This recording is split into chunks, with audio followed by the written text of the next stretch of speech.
হরে কৃষ্ণ প্রণাম। আমরা আজকে চলে যাচ্ছি ইজত কমলে, সেখানে শ্রী শ্রীমৎ গৌরাঙ্গ প্রেম স্বামী গুরু মহারাজ এসেছেন। তো আমরা নেমে গেছি, আর আমাদের আগে অনেক ভক্ত চলে এসেছে সামনে। চলো দেখাচ্ছি তোমাদেরকে। তো দেখো কত ভক্ত এসেছে এখানে। তো আমরা আসার আগেই দেখছি হরিনাম শুরু হয়ে গেছে। তো আমরা তাড়াতাড়ি করে বসে পড়লাম হরিনাম শ্রবণ করবার জন্য। তো এখন সন্ধ্যা আরতি হবে, তার জন্য আমরা উঠে পড়লাম। আর এখানে নৃত্য করছি, আমি দেখতেই পাচ্ছ। তো দেখো ছোট ছোট বাচ্চারা কত সুন্দর বৈদিক নৃত্য করছে। তো অনেকক্ষণ অপেক্ষার পরে শ্রী শ্রীমৎ গৌরাঙ্গ প্রেম স্বামী গুরু মহারাজের দর্শন পেলাম।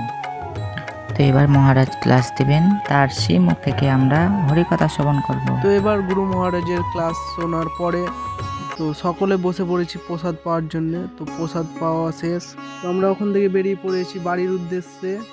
হরি বল। দেখা হচ্ছে আর একটা নতুন ব্লগে।